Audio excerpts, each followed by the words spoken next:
Thank you, Mr. Chairman, members of the committee, for the opportunity to lay out House Joint Resolution 98, which has nothing to do with money.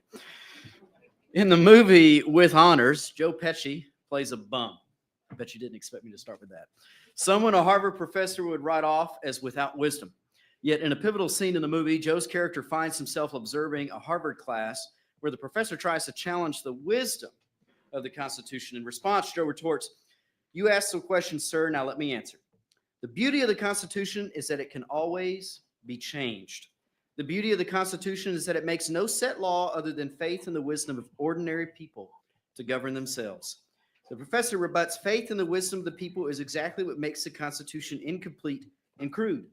Joe replies, crude? No, sir. Our founding parents were great men because they knew one thing that all great men should know, that they didn't know everything. Sure, they'd make mistakes, but they made sure to leave a way to correct them. Our founding fathers indeed were great men, but they were not perfect.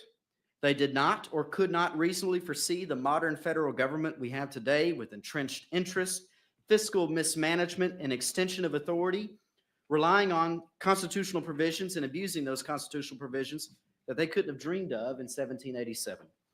Fortunately, our founding fathers gave us a way to rein in that federal government, to course correct in Article 5 of the Constitution. The first and more traditional way entrusts the people's representatives in Congress to rein themselves in by proposing constitutional amendments with a two-thirds vote of each chamber that are then ratified by three-fourths of the states. Now, we've seen that happen more than 27 times, right? We know that process.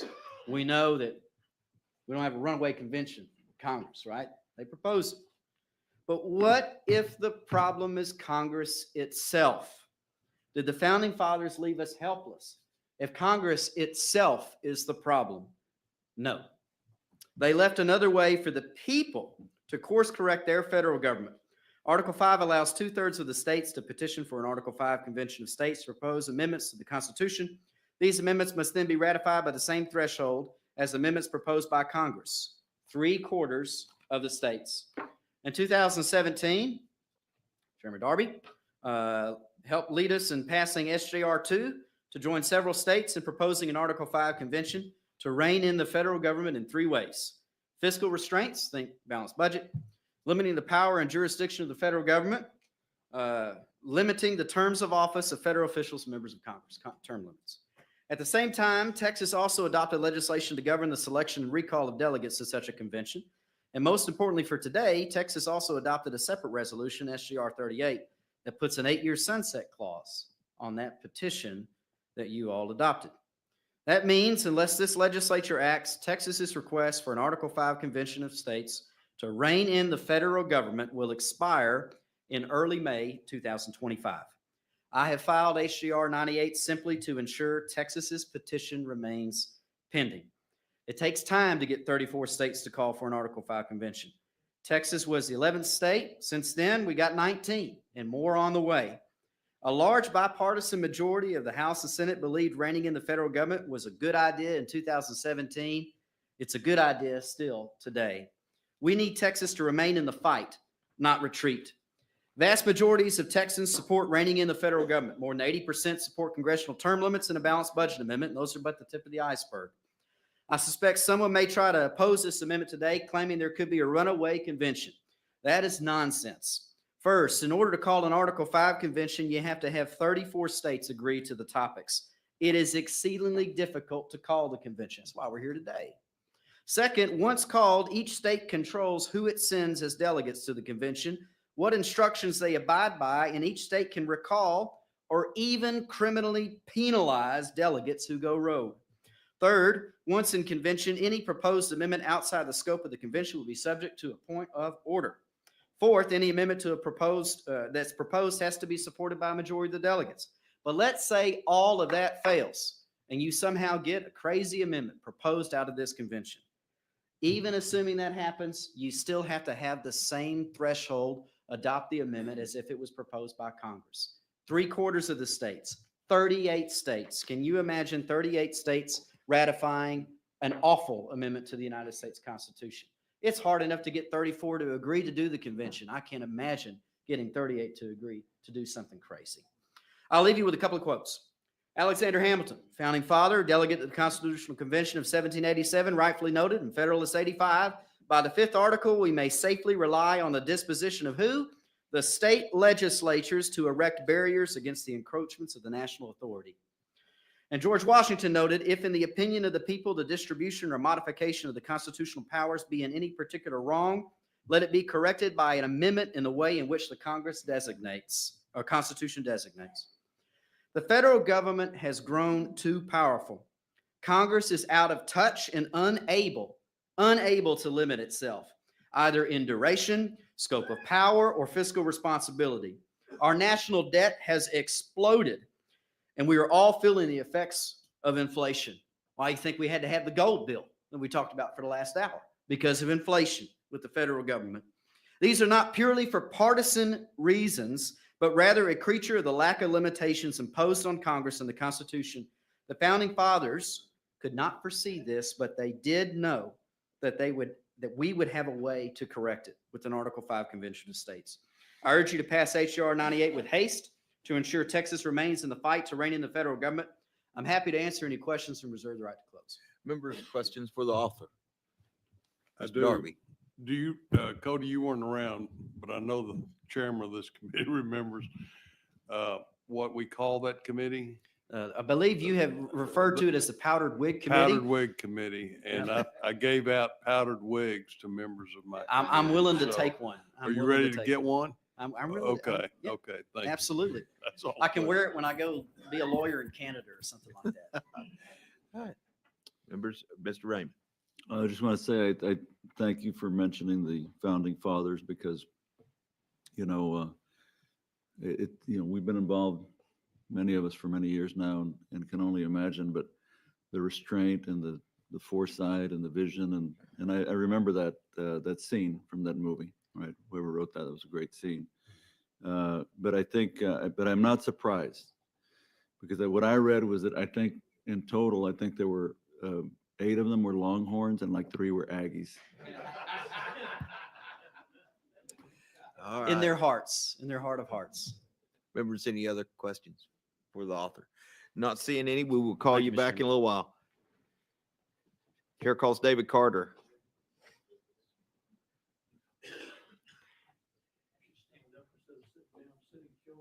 Yeah. Record shows that you are David Carter. You're testifying on behalf of yourself and you are against HJR 98. Is that correct? That's correct, sir. Please proceed. One of the most egregious non-factual assumptions of the advocates for the Convention of States is they say there is no other way. On the contrary, the founders said many times in many places that the remedy for usurpation by the proposed new government would be or should be for the people in the states, the legislatures, to oppose such usurpation. That's what the previous bill we talked about today does. Texas Sovereignty Act. Okay, they mentioned by various means, including ignoring, quote, unauthorized and null acts, unquote. The author mentioned Alexander Hamilton. His quote supports the legislatures acting on their state nullification, not by trying to amend the Constitution. The bottom line is the Constitution is not defective. George Washington said if it's defective, modify, but it's not defective. It's just the problem is it's being ignored regularly with impunity.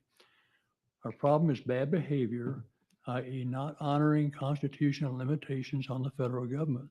The COS effort to amend the Constitution to fix bad behavior of government is like amending the 10 Commandments to fix bad behavior of individuals. Thank you for your testimony. You're welcome. Members, questions? Seeing none, thank you, Mr. Carter, once again. Chair calls John Bonura. Is that right? That was great. Thank you. Okay, we show you as John Bonura, registered on behalf of Texas Public Policy Foundation, and you are for the bill, or the Yes, sir. HJR, I mean. Yes, All right. the resolution. Yes, sir. Go ahead. Well, as you said, my name is John Bonura. I am a policy analyst with the Texas Public Policy Foundation. And I would like to thank you all, chairman, committee members, for letting me speak on in favor of HJR 98. So I think the text of this bill or resolution perfectly spells out why we need to have this Article 5 convention.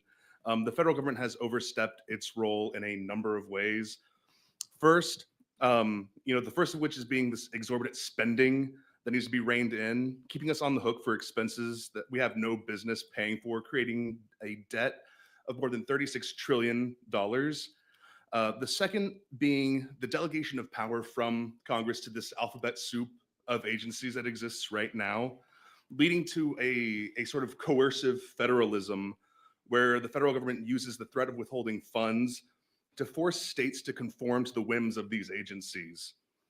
Third is the gridlock created by these officials up in Washington who have turned into essentially career politicians who are more concerned about being reelected than having the courage to take on important issues like immigration. This inaction has led to judicial activism and having to rely heavily on executive orders, which are greatly limited and could easily be overturned.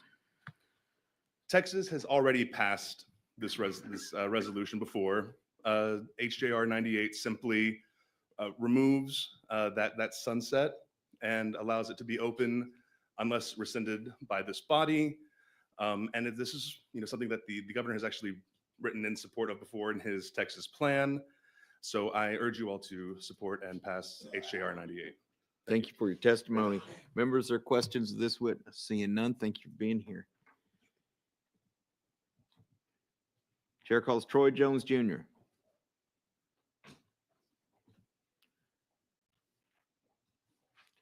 Welcome back, Mr. Jones. The record shows that you are Troy Jones Jr. You are testifying on behalf of yourself and you're for the HJR. Is that correct? That is correct. Please proceed. I am for this because we need to keep it going until that we get to 34 states so that we can get this convention called. We need to remove the sunset provision because we've got politicians that's in Washington right now that have been there 30, 40, 50 years in Congress or the Senate. And we need to have that one provision in there that they're wanting in the Convention of States to where that we have term limits. But there's several other facts that we need to have so that we can rein in the federal government that is overstepping their bounds. And I thank you guys for listening to me today. Thank you for being here. I appreciate your testimony. Members, there are questions for Mr. Jones? Not seeing any, but thanks again. Stayed all day. Chair calls Cindy Castilla. We show you registered as Cindy Castilla on behalf of the Texas Eagle Forum and yourself, and you are against HJR 98. Is that correct? Yes, sir. Please proceed.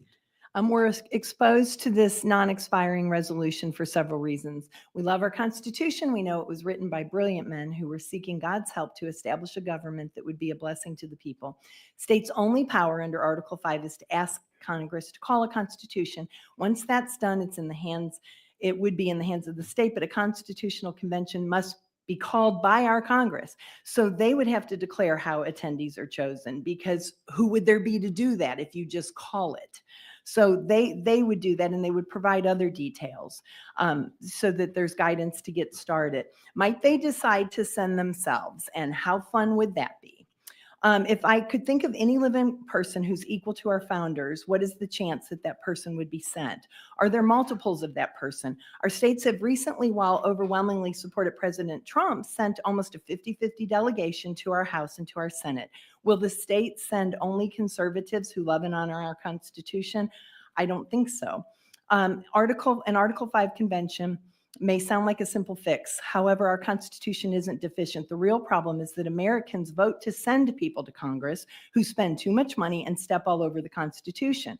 You might reply that this is why we need term limits, but then we would deal with the bureaucrats who stay too long and spend too much. And there was a Supreme Court, there were a quick case, states were limiting their Congress people, but the Supreme Court, at a bad time for me, or I think for the Supreme Court, said that they couldn't do that anymore.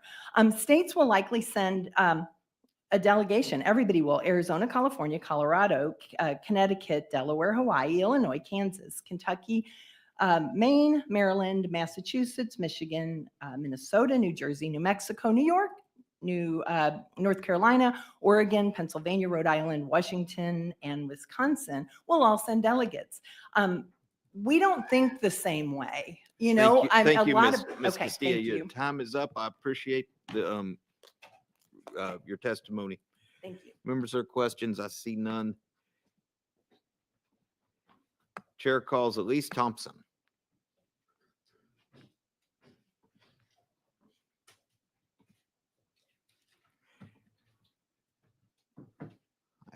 Record shows you are Elise Thompson. You're testifying on behalf of yourself and you're against HJR 98. Is that correct? Yes, Mr. Chairman. Please proceed.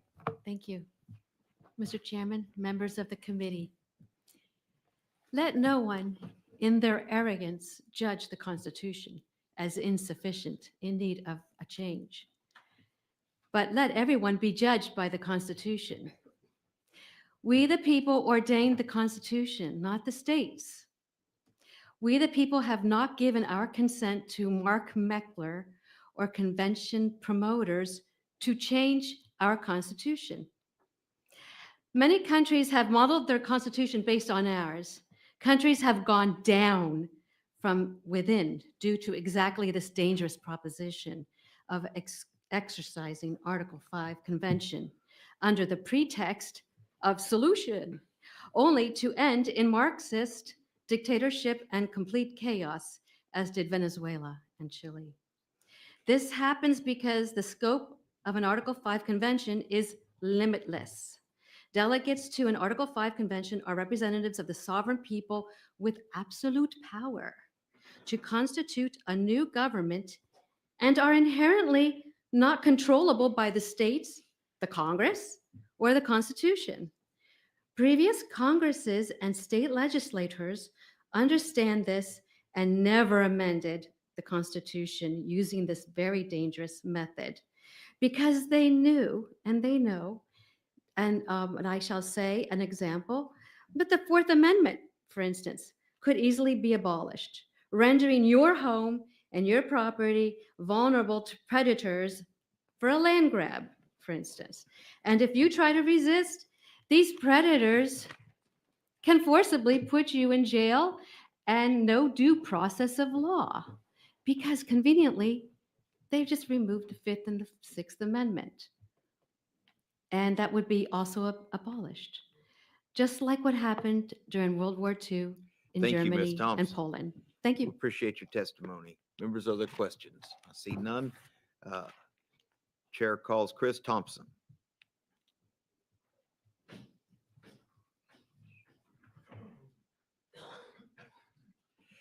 Record shows you are Chris Thompson testifying on behalf of yourself and you are against HJR 98. Is that correct? That is correct. Please proceed. Mr. Chairman, members of the State Affairs Committee. At first I was for an Article 5 convention, but I changed my position after I took the time to carefully read the article. As a result, it has become clear to me that an Article 5 convention is dangerous because there is no limit on the number of or scope of amendments that can be produced. Moreover, by legal precedents, an Article 5 convention can even result in a new constitution with a new method of ratification. The state's only necessary role under Article 5 is to ask Congress to call a convention. Once that's done, it's out of the hands of the states because it's a federal convention, not a convention of states. An Article 5 convention could be used as a backdoor means to overthrow our federal government and take away our God-given inalienable rights.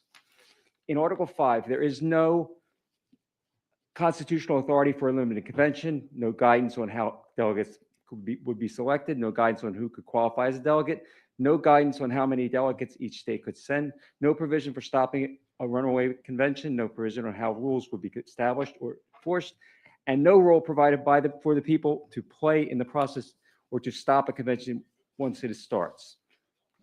Since there is no restriction or guidance for delegate selection, Any foreign national can be named a delegate of an Article 5 convention. Congress could even name Klaus Schwab, the head of the Globalist World Economic Forum, as a convention of states, as a convention delegate. For all of the foregoing reasons, I strongly urge you to vote against HJR 98. Thank you for your time. Thank you for your testimony. Members of the questions? I see none. Thank you, Mr. Thompson. Chair calls Steve Oglesby.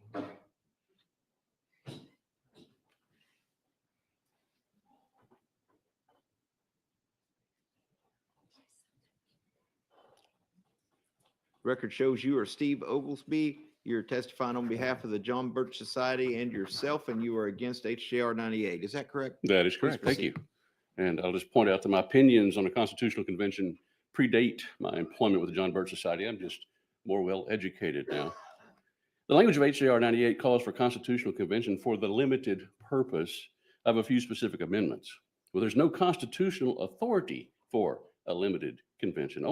It's only considering that would only consider specific amendments. At least 2 states want a constitutional convention to eliminate the Second Amendment. They get to propose that amendment. Article 5 is silent. It provides no guidance on how delegates will be selected. We can pass all the laws we want on the selection and behavior of delegates from Texas, but that doesn't stop New York from sending people like Hillary Clinton, a dozen like her, or worse. There's no constitutional provision for limiting the presence of lobbyists or media. Mr. Chairman, I bet they're going to send people who think it's morally superior to eat a salad instead of a tomahawk steak. That would be awful. We all agree on that, all across the room. There's no provision in Article 5 on who could qualify as a delegate. How many states have allowed non-citizens to vote? Could Klaus Schwab be a delegate? There's no provision in the Constitution on how many delegates each state could send, proportional to their population, equal number. California sends 54 delegates to Washington. Wyoming sends 3. And I bet Wyoming feels abused a lot more often by that ratio than California does. What'll be the rules? Who'll be in charge? What'll be the ratification process? How long will the lawsuits drag on? And finally, there is no provision to prevent scrapping our current Constitution and writing a new one, just like what happened in 1787. They're able to do that because the Declaration of Independence recognizes the right to alter or abolish our form of government. By the grace of God, that worked very well, miraculously well. I think we all agree in 1787. I doubt any of us believe the present atmosphere is conducive to a good outcome this time. We should make every opportunity to make every effort to prevent the opportunity. Let's keep Thank the you, Mr. Constitution we Oglesby. have. and just Members, are insist the federal questions for government this follow it. witness? Yes, Yes, yes, sir. Mr. Raymond. Thank you, Chairman. And I apologize. So what's your position on the bill? I'm against it. Yeah, okay. Against it, and you are a member of or an officer with the John Birch Society? I'm a member of, and I'm the field coordinator for the John Birch Society. Okay, A field coordinator. I'm not the only one. so like conservative, right? Very constitutionalists. So then, like, who's more conservative, the Eagle Forum or you guys? Oh, whoa. Come on, Richard. No, You know we have no, to I'm stay trying on, we have to stay on the We bill. predate them. That, what their associations do is, does not have anything to do with this HJR. If Would this you was please- a liberal organization, I would want to know, but okay, that's fine. I withdraw the question. But you are very conservative historically. Were you, let me ask you this, I think you're like the longest running, serving, whatever conservative organization, right? And I'm asking this because I I'm believe kind so. of, I believe that's. I'm I believe kind of that's the surprised. facts, I yes. think I'm kind of surprised that you're against it, but I'm trying to figure out, so you think it just would blow up or? We do. Not enough guardrails, rules. Right. I mean, like I you're, mean, the question was a yes or no question, but yes, we do think that the potential for harm is much greater than the potential for good. It's presented to us as the last best effort. It's presented to us as we've got to do something. Well, we've been doing something. We've been legislating and doing these things for a couple hundred years now. So we don't have to do this, and it is dangerous. Yes, it is in the Constitution. Yeah. But so are 1,000 other things that the federal government doesn't follow. So saying it's in the Constitution, there's no safeguard that it's going to be No. used correctly. But I've heard things like, well, we don't, they always follow the amendments. Well, they don't. They've been infringing the Second Amendment forever. the First Amendment, that gets infringed all the time. In fact, I would say that our present income tax system, which was passed by a constitutional amendment, Yeah. we didn't prevent that one. That is actually, you can call that slavery if you want to. My grandkids will be indebted because of that. That's, Yes, if that's not slavery, nothing ever else. since I got here, I introduced a resolution for a balanced budget amendment every session since 1993. So I'm very much, I mean, the balanced budget amendment is extremely important. It sucks that we Overspending got is- that yeah, close to passing one. You know that we got that close, they got that close to passing one in Congress when Clinton was president. Passed it in the US House, and in the Senate, it failed by one vote, 2/3 by one vote. Was there any- Regrettably, it was a Republican who cast that last vote against Was there any it. provision about a state of emergency overriding Yeah, that? there was Which we've had for The 60 provision years. that they allowed was, because one of the senators that I worked for championed it, sounds very familiar with it, was you could make an exception during time of war, but it had to be a 2/3 vote. Thank Yeah. you. All right. Members, other questions? Thank you, Mr. Oglesby. Thank you. Chair calls Fred Costa.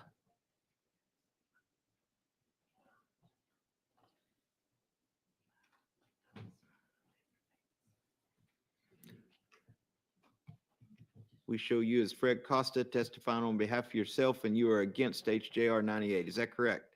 Yes, sir. Please proceed. Mr. Chairman, members of the committee, two researchers, Sean Meehan, Sergeant of the U.S. Air Force, retired, founder of Guard the Constitution, and myself, I earned a PhD in applied mathematics from UTD, independently confirmed that the COS claim of one state, one vote is unfounded. The Congressional Research Service report of 2017 by Thomas Neal and S. 1272, the Federal Convention Procedures Act of 1973 concur. Now look at the name, Federal Convention Procedures. That is law. It's passed. Article 6, muster, and is still in effect. And it says, and they took a whack at it, a convention shall be composed of as many delegates from each state as it is entitled to senators and representatives in Congress to approximate one person, one vote, which is a departure from the 1787 Constitutional Convention's one state, one vote. Convention promoters tell you they want a limited convention, but they tell Congress they want an unlimited convention. Included in your packet is H. Con. Res. 15 from the 119th Congress that demands Congress retroactively call an unlimited convention with the claim the 34 state threshold has been reached in 1979 by counting all non-rescinded, outdated, plenary, and unrelated applications. Now, COS tells you they need more time, but in any state they had a sunset, they gone back to get rid of it. Oklahoma had a 7-year sunset, and COS waited 3 years to get rid of it. However, Nebraska, after 8 years of trying and failing, they got their resolution passed with a 5-year sunset, and 11.5 months later, COS came back with a resolution to remove the sunset. An Article 5 convention is dangerous and threatens the constitutions. We are not just Texans, we are Americans, and that duality enshrined in our Constitution brings strength to the Union and the Thank you, United Mr. States. Costa. Members, other questions for Mr. Costa? Not seeing any. I appreciate your testimony. Thank you. Chair calls Emily French.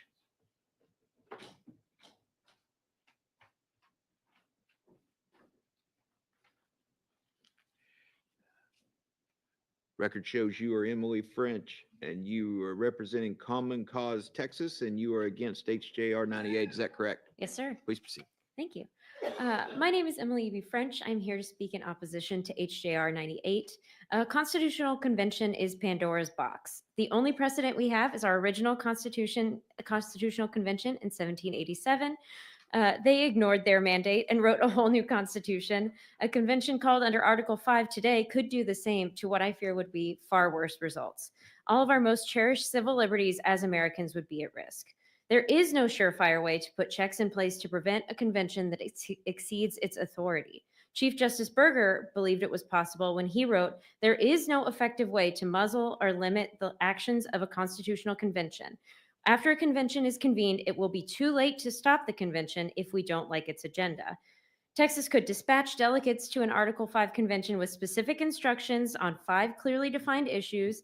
And if one of those delegates were to vote on an issue outside their authorization, that unauthorized vote could still be valid. Texas could punish them, recall them, litigate against them, but the damage to the Constitution would already be done. I can't imagine 38 states doing something crazy. If we need this bill to rein in Congress, the states are the people who sent Congress to Congress. And if that's, I don't understand how that works together. If a convention did usurp our rights and liberties, we would have no clear recourse to challenge the results.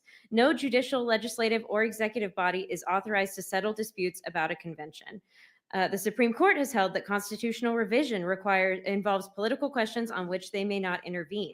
Once a state legislature appoints delegates to an Article 5 convention, those delegates' power derives from Article 5, putting them outside of the controls of the legislature or state courts. James Madison once wrote that an Article 5 convention would be populated by, quote, the most violent partisans, end quote, who would have a, quote, dangerous opportunity of sapping the very foundations of the government, of the fabric of our country. Thank you, Ms. French. Thanks. Members, other questions for the witness? Seeing none, thank you for your testimony.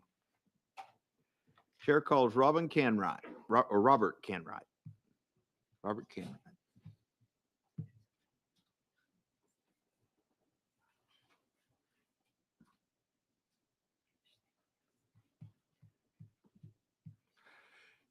Record shows you are Robert Canright. You're testifying on behalf of Texas Eagle Forum and yourself, and you are against HJR 98. Is that Yes, correct? sir. Please proceed. Thank you, Mr. Chairman and committee members. Our last constitutional convention in Philadelphia started on, which was called to amend the Articles of Confederation, started on day one with a brand new constitution called the Virginia Plan submitted by the Virginia delegates.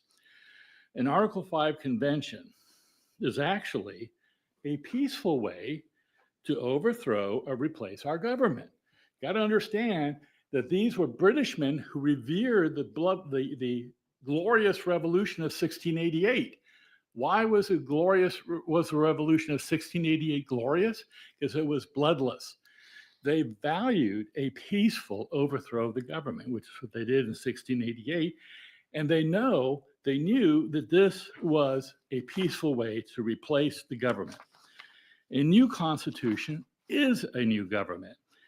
If there are enough votes in a convention to consider a rewrite, there is no way to stop them. And the call comes from Congress, and it doesn't say how that call is prepared. What if the call that goes out from Congress goes to a list of handpicked delegates from George Soros? Or how about a handpicked list of delegates from Donald Trump? You think they're going to be picked by the Texas legislature? Not necessarily. It's up to Congress to decide what the call is going to be like. Lincoln said that we would never be conquered, but we could commit suicide. An Article 5 convention is a Trojan horse, an apparent good that is a potential suicide. And a new convention can have a new ratification process. Look at Article 7 of our current Constitution. It replaced the ratification process of the Articles of Confederation. They can do it again. Thank you, Mr. Canright. Thank you so Members, much. are questions for this witness? Oh, I have Mr. Raymond. a very serious question here. I do. So I have to tell you, Cody Basut back there, Representative, he's a brilliant guy, and I consider him maybe top 3 most conservative members of the House. Top 3. I'm not even sure who the other 2 are. And so it's throwing me off here. It's throwing me off to have you guys that have come up and testified against it. But there's a reason why you're testifying against it. So what do you think? Because Cody, I don't see Cody trying to do something nefarious or bad for this country. But what do you think is driving the movement then to do this? What do you think's moving that? Give me a second. What you do to persuade people to follow your path, number 1, you find a source of unhappiness. Number 2, you grind salt into the wound and get people increasingly But who's frustrated. grinding? It's But a who's method. grinding? They have been misled. Huh? They've been misled, and the method is the same method that's used to persuade people to make But bad who's decisions. driving that is what I'm asking you from your vantage point. Who do you think is, because it's not, I mean, I There's thought you money guys in were the gonna be for background. it. I There's- thought y'all were gonna be for it. and There's you're money not. in the background. Huh? There's money in the background. Money. So you think it's money? I think so. There you go. All right. I was trying to figure it out, Chairman. You know? Yes. Thank you. Thank you, sir. Henry. Chair calls Pat Carlson. Record shows that you are Pat Carlson. You're testifying on behalf of yourself and you are against HJR 98. That's correct. Please My name is proceed. Pat Carlson, and I am here to oppose HJR 98. I've always followed the rule that when reading, let me apologize real quick. You're going to get some repetition, but I've been sitting here all day, and by George, I'm going to get my 2 minutes. I have always followed the rule that when reading any legislation, one should always consider what is the worst case scenario that could happen if that legislation were passed. Because invariably, that is almost always what will happen as an unintended consequence. I'm going to repeat what I'm sure your committee has heard many times before and what I've testified to many times before. The worst case scenario that could happen if Article 5 convention were ever convened is the complete rewriting of our wonderful Constitution. The Convention of States folks make the claim that if an Article 5 convention were convened, it can all be controlled by conservatives. They make that claim with nothing to back it up. There is nothing in the Constitution that stipulates convention venue, delegate makeup, or size, who will preside over the convention, or the number of amendments.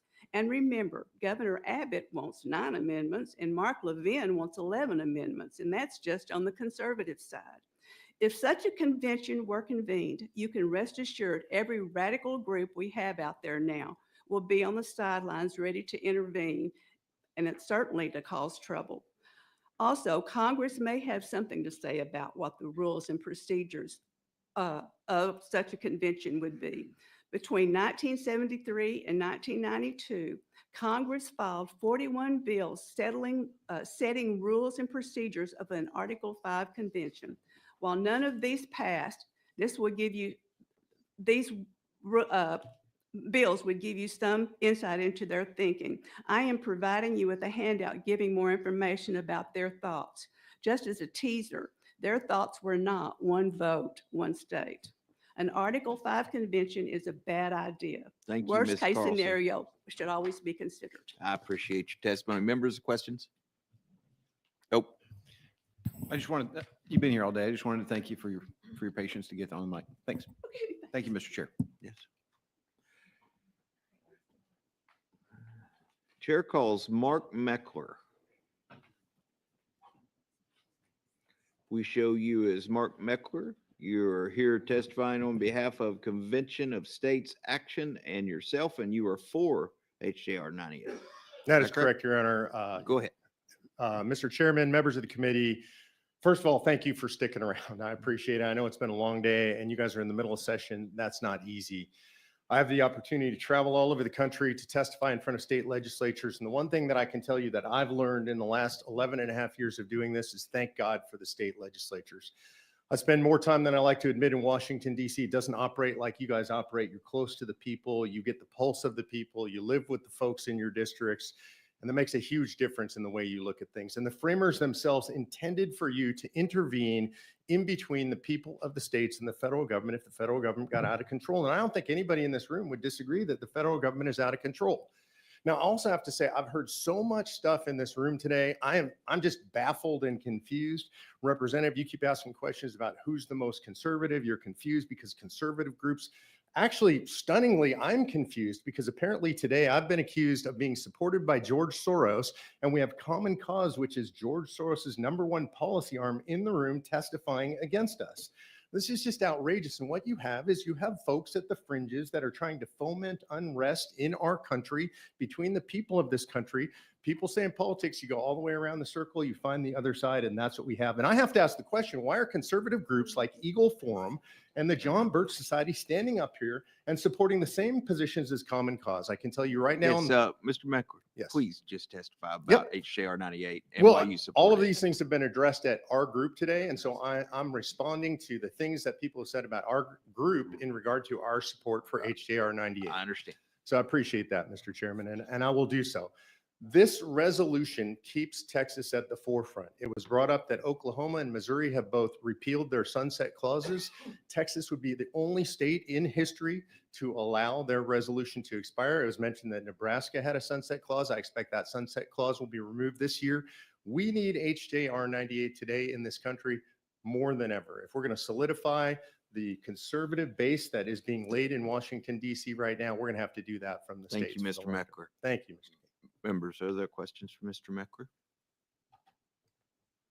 Not seeing any. Thank you for being here. Thank you, Mr. Chairman. All right. Is there anyone else who wishes to testify on, for, or against HJR 98? See none? Come forward.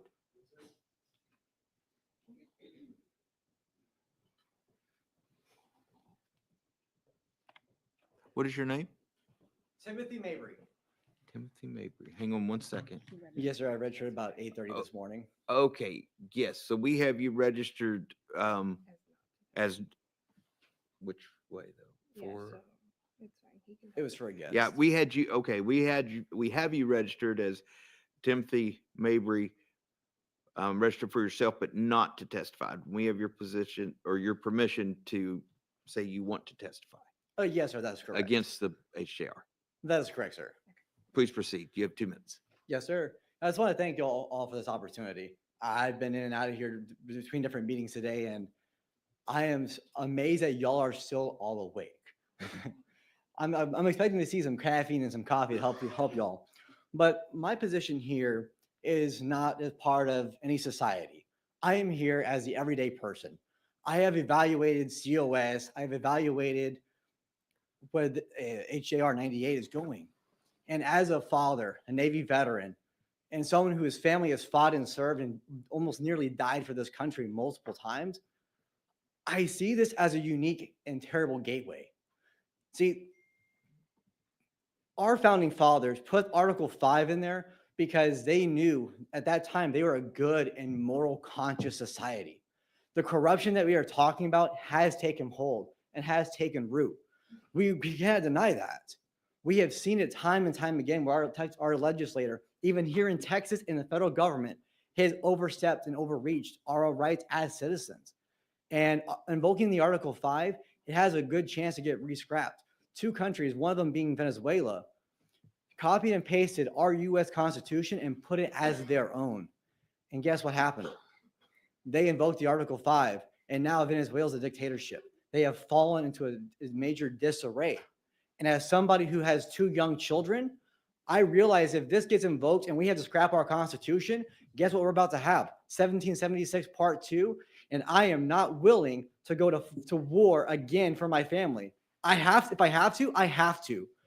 But this is an option right now that's on the table to where I see it is that if this gets passed and they scrap our Constitution, we are going to war. And myself and many other people my age and younger, we are willing to fight and go to war for this country. And I see this as a safeguard. So I'm here against HJR 98 to protect our rights as citizens and to save it off. Thank you, Mr. Mabry. Yes, sir. Any questions? Appreciate testimony. Members, there are questions to this witness? Mr. Raymond. Well, I just want to say thank you for sticking around and for your service. We very much appreciate folks like you that come up and give us your thoughts on these important matters. We really do. Thank you. And thank y'all for all that you do. We can't do it without y'all. Thank you, Mr. Mabry.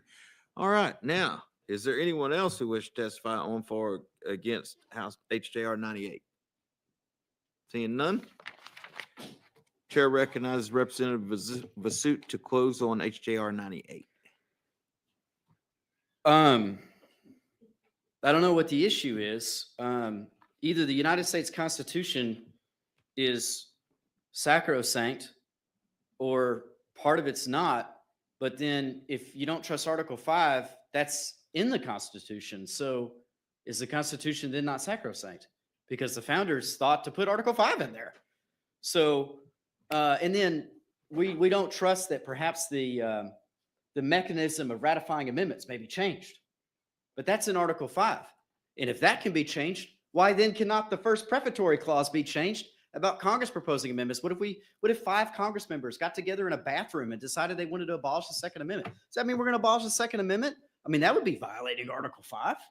But somehow the provision that literally complies with Article 5 doesn't get, it makes no sense.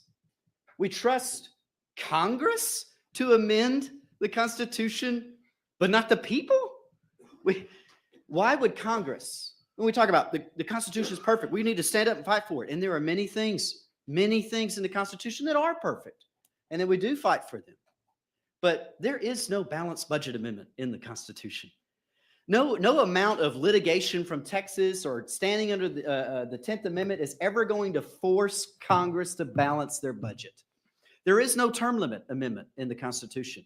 No amount of Article 10, Amendment 10 litigation is going to force Congress to term limit themselves. There are provisions in the Constitution that give clear grants of authority to Congress, of which no one can dispute. They're literally in the text. You cannot take that power away from Congress without amending the Constitution. I think it makes me wonder. It's just not logical. The logical truth is this, that the founding fathers explicitly put into the Constitution a mechanism by which the states can rein in the federal government. That provision is in Article 5. And all HJR 98 does is exercises Texas's power under that provision to rein in the federal government, directly in line with what our founding fathers intended. And so for that reason, I would urge you to vote for HJR 98, and I'm happy to answer any questions. Mr. Raymond. Thank you, Chairman. I think, and I think the last witness probably touched on something very important to try to understand the contradiction, right? When I mentioned that I introduced a resolution for a balanced budget amendment, I got here in 1993 and would do it every 2 years. I couldn't even get a hearing. For 15 years, I couldn't even get a hearing on a resolution for a balanced budget amendment that was under Democratic majorities and Republican majorities. It wasn't until Governor Perry decided to run for president that he made it an emergency item for us to take that up. So for the first time, Brandon Creighton, we got together and we did it. But the point is, the reason I mentioned that is you would have thought that was a no-brainer, right? Like, especially when the Republicans got the majority. No-brainer. Well, man, let's pull up Raymond's bill, but they wouldn't. And so I think the last witness, I think the frustration they feel, because I knew you the way I know you. I mean, this is a good man right here. This is a very, very good man. But when they feel like they can't trust, or that the founders put Article 5 in there, that the perception, I think, by a lot of folks out here is the folks who were putting our country together then, they just had a lot more faith looking back on it, on those group of folks than they have on the group of folks that we are now in this country. And so I understand your frustration, but that's why these witnesses are so important. That last one just clarified it for me. Like, because I'm going, why are these conservative groups against it? And I think he said it. He said, yeah, when they put it in there, the founding fathers put it in there. They felt like, hey, this is a level of the guys that were doing it, right? Of integrity and interest in the future, and having seen what they came out of, what they fought for to get out of, get away from the crown. But the way they view us now, in the whole, is they don't trust us as much. And so when I mentioned my little experience about how long it took me to get a hearing on a balanced budget amendment, 15 years, I understand the frustration. But thank you. I think the world of you, brother. I think, let me acknowledge, 3 quick things here. One, this is not a political bill. This is just a pure reining in the government, and that it's bipartisan in nature. But just because I disagree with any conservative group on this one issue, we probably agree on 99.9% of it. And they're my brothers and sisters in arms in that sense. But I would say this, where some may view the American people with a degree of incredulity, And in some cases, maybe well-deserved for some individuals because of the way that they act or the way they think, whatever, insert. I have an abiding confidence in the spirit of America and the ability of its people to govern themselves. That's what the Constitution enshrines: of the people, by the people, for the people. As the individual said in the quote I did earlier, who was a bum, that the founding fathers did not know everything, but they put in place an abiding trust that when they maybe got something incomplete, maybe they should have done a balanced budget amendment, maybe they should have done term limits, that if it became an issue, their trust would be in the people, that trust would be well-founded, and that trust would result in a restraint on the federal government when it wasn't restraining itself. I stand with the people, and I think that the founding fathers did as well. Mr. Smith. Chairman, let me just make one remark. We've obviously had witnesses on both sides of this resolution, but it's really refreshing to see so many of our citizens who truly love this country. Amen to And that. I think everybody up here showed that today, and they've just got different opinions on what we should do, but thank goodness these are patriotic Americans, and we really appreciate y'all being here very much. 100%, 100%. Everybody that's here today took Chairman. time out of their day to come and be and make their voice heard. We I've- appreciate that 100%. Chairman, I need to Mr. say one Raymond. more thing if I could. Thank you, Chairman. And that is that in the meantime, we should slingshot. We should continue to push specifically, like I do, for the balanced budget amendment. We should push that because I bet all of them are for it. So we should continue at least to push for those things. Always. When we passed that resolution that one time and Governor Perry decided to run for president, and we sent it up to Congress, the next session I came in, I said, Brandon, I'm gonna do this again. You ready? And he goes, well, we already passed it. I said, did Congress pass one the last 2 years? He said, no. I said, that's why we have to do it again, which is kind of what you want to do, right? Absolutely. So I think at minimum, we ought to move forward on the things that we agree on. And I don't know, Chairman, if it got referred to this committee, but the balanced budget amendment, we should hear that and pass it. All right, thank you. I appreciate that plug for your bill, but, all right. Members, any other questions for the author? Thank you all for Seeing the none. time So you today. close? Appreciate everyone that testified. Appreciate them taking time. Look, we agree on 99.9%.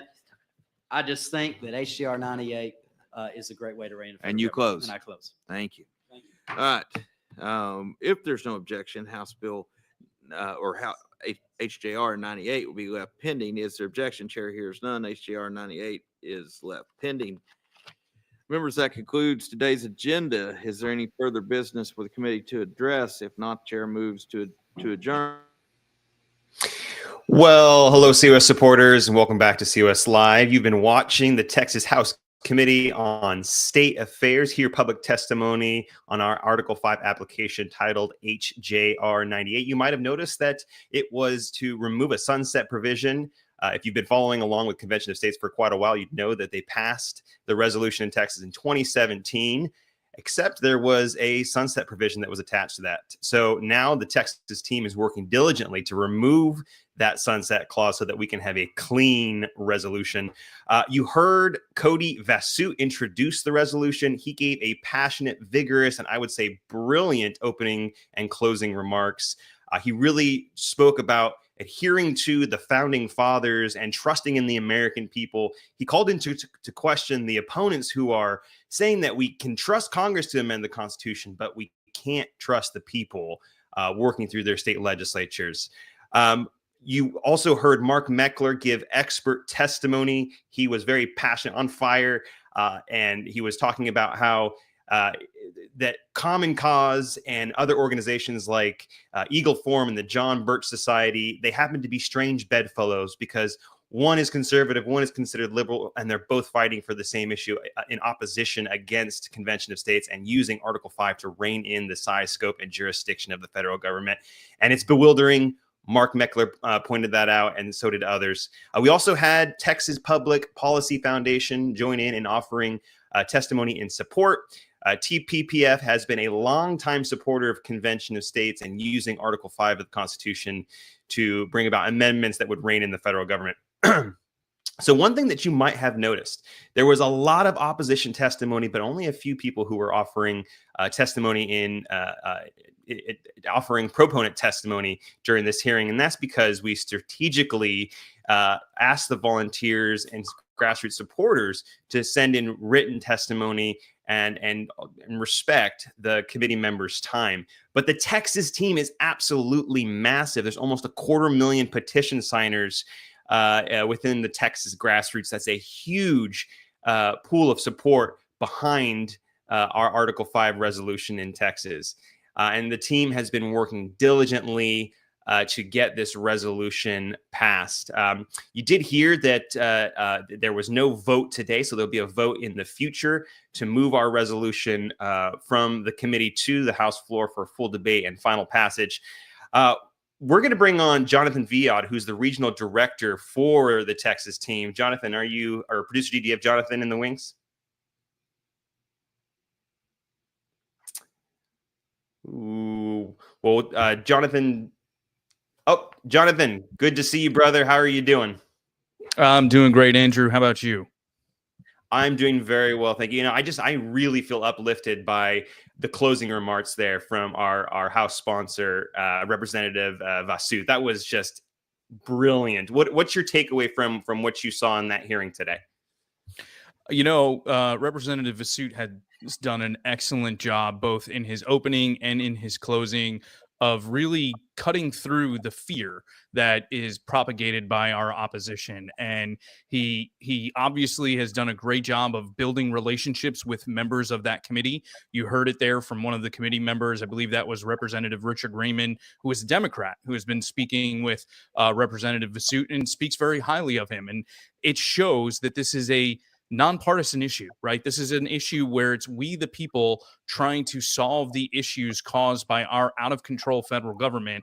And as much as the opposition may want to try and stoke fear, this is not a process to be afraid of. And I thought Representative Vasu explained that perfectly in his closing, in explaining why that there's nothing to be afraid of and how this process works. I think he even addressed it in his opening as well when talking about the runaway convention and why that's not something to fear and how the process will work.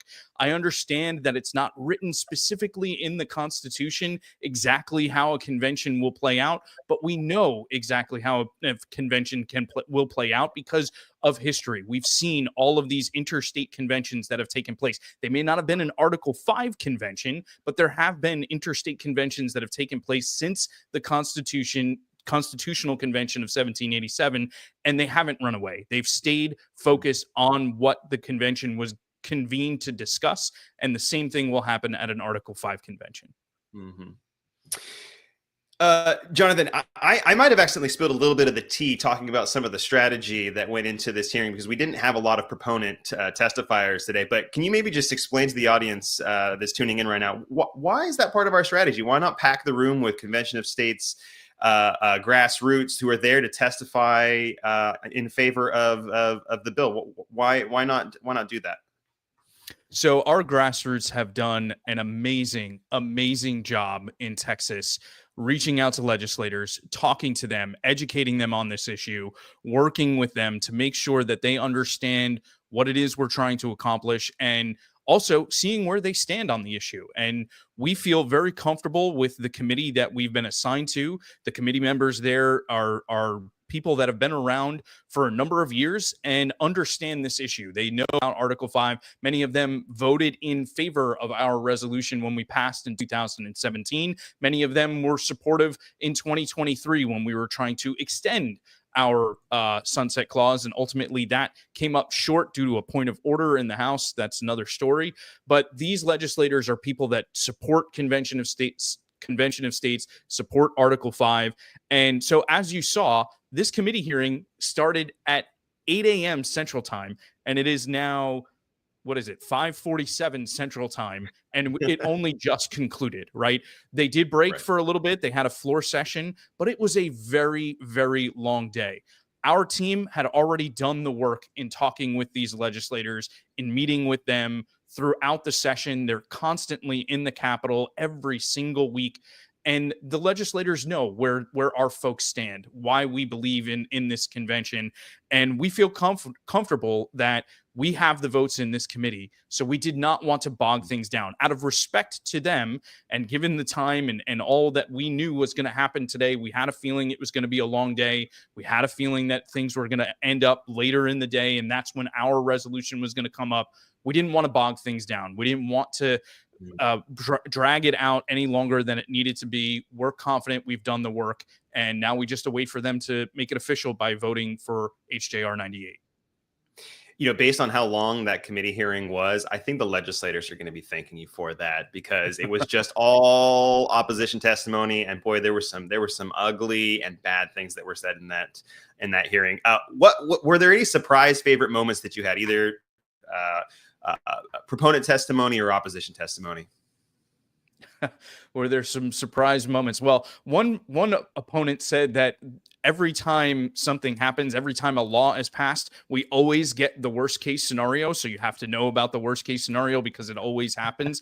I can think of a few bills that have been passed, whether it be my state of Florida or even for the country, that have been good things, right? And what are we ultimately talking about? We're talking about the ability to call a convention to propose amendments to the Constitution. I'm pretty sure we have a couple of amendments that were added to the Constitution that people really enjoy. In fact, I think our friend Steve Deace, who's a big supporter of Convention of States, puts it, you know, for everyone who says that the Constitution was perfect and there were no issues with it whatsoever and we should never tinker with it. Well, first of all, as Vasut pointed out, Representative Vasut pointed out, Article 5 is part of that Constitution, right? So is it perfect or isn't it perfect if you're against Article 5? But for everything that we were saying about it being a perfect document, within 5 years of us passing and actually having this Constitution and adopting it, the Bill of Rights were passed by the first Congress. 10 amendments. So we amended the document 10 times within the first 5 years of having the Constitution. So obviously, the people who actually created it recognize that there is a method that we should go through to propose amendments to fix some of the things that are there and strengthen the document. And that's exactly what we're trying to do. We're using Article 5 to have that convention, allow the states to come together and just have a conversation and propose amendments under our 3 subject areas. And let's try to mend and strengthen the document. We're trying to use the Constitution to save and preserve the Constitution, not to get rid of it, not to have a constitutional convention, which is a different thing. We're trying to do the right thing for our posterity and preserve the freedoms that our founders intended when they first created our system of government. Oh, that was well said. I love that.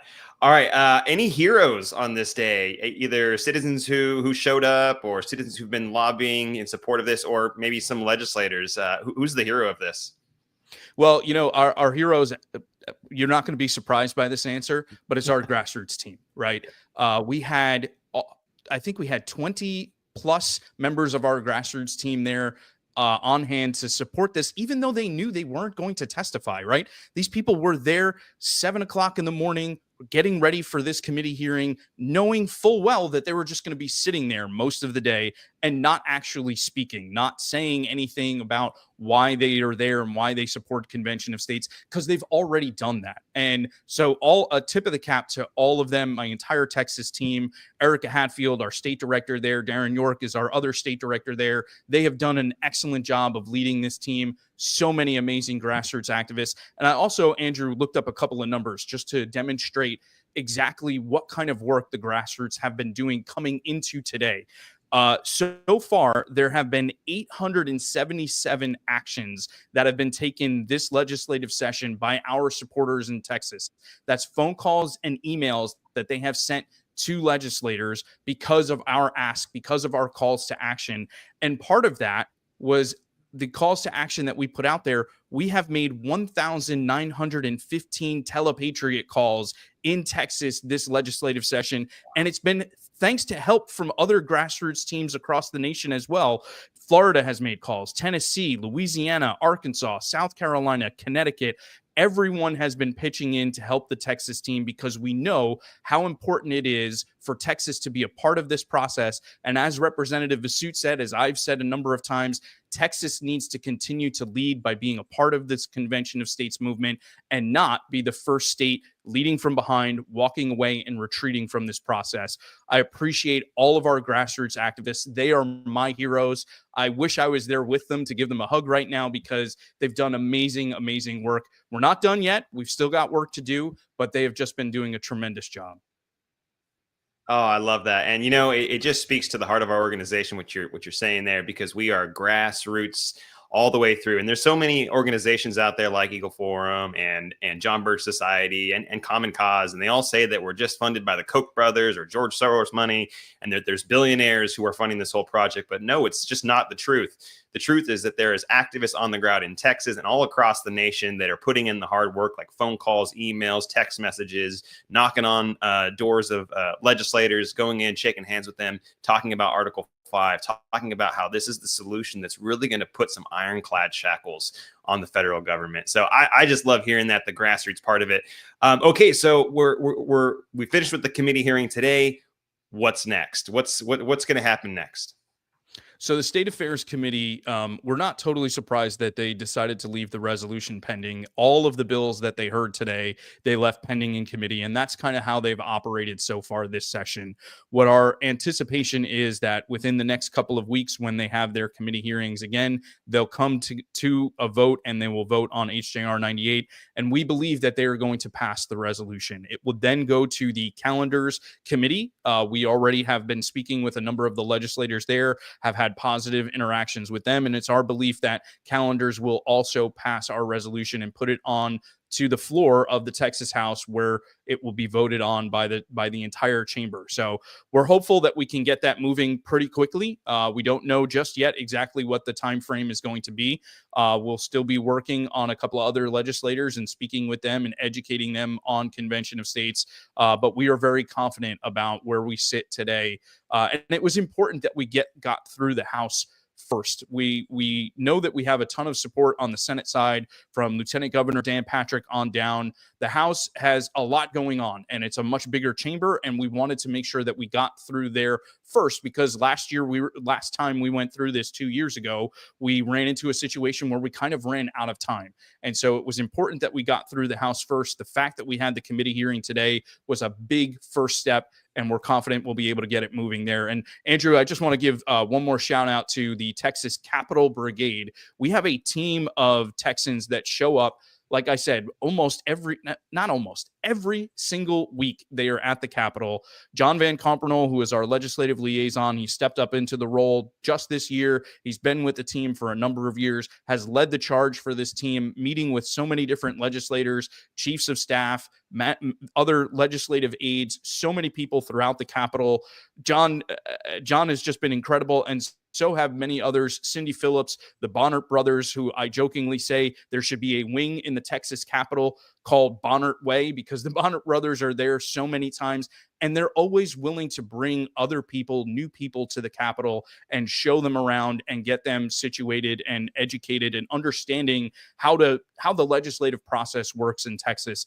And it's because of these heroes that we're going to be successful. And that's why I reject this notion that, because we don't have George Washington or James Madison or any of the amazing founders, that we can't do this. We can't have an Article 5 convention. Well, those people, I would say, who say those things have not had the opportunity to actually travel the country and be with the grassroots activists that are working hard to get this done, because those are the patriots of today, and they absolutely are going to make sure that we're able to save this country. And I can't thank them enough for everything that they do. So hats off to my Texas team. I'm very proud of them for all of their hard work, and we'll see exactly where things go, but we feel really good about our chances in Texas. Texas might not have a George Washington, but they definitely have a Cody Vasut, and he is a statesman in my book. And I know there's plenty of more statesmen in the Texas legislature beside Cody Vasut who are pushing for this. All right, Jonathan, before I let you go, what's the call to action to any people on the call who are not with the Texas team, but who are part of the grassroots movement? What's your call to action to them? So my call to action would be, first of all, we have a number of different social media things that are going on right now across the country. We've got some videos that we're putting out on social media. We're asking all of our activists across the country to like and comment and share those videos, because we want to take them and share them with legislators in states where we're still on the docket and we still have an opportunity of passing our resolution. We're going to be doing the same thing in Texas, right? So there are some legislators, obviously, in all of these states that are still thinking about it, maybe haven't fully put their position on Convention of States or on Article 5 out there. This is going to help them. So if you haven't already, please go on over to our websites, our social media accounts, like some of these videos and comment on them, so that this way we can share them and show the power of the grassroots to these legislators. I would say that's one call to action that I can think of. In Texas, we're going to kind of take stock of where we are after today and figure out exactly what the next steps will be. So stay tuned for that. And as always, folks, if you haven't already, sign up to become a volunteer with Convention of States. Go to conventionofstates.com/act. Producer G knew where I was going. He had it ready for me. Sign up to become a volunteer, because that's the way you can stay connected with our movement. Make sure that you're opted into emails, of course, but get involved. It doesn't take a lot. I know people say, I only have so much time, Jonathan, and there's only so much that I can do. Trust me, whatever time you're willing to give us, we are happy to take it, and we will find a way for you to make a huge impact on this movement. So please go to conventionofstates.com/act, sign up today to become a volunteer, and you'll be in the thick of the battles that are going on. I love that. Your little is enough to save the country. And when you bring that all together with everyone else's little, it's enough to save the country. Well, hey, Jonathan, thank you so much for being here today. Thank you so much for leading your Texas team and the entire region that you oversee. You're just doing amazing work. I just love following along, and we're rooting for you, praying for the team. And I know that you and the Texas leadership team, they're going to get the job done. So can't wait to have you back on when we get through this committee and the next committee and then onto the House floor. All right. God bless you, brother. God bless, Andrew. Thanks so much.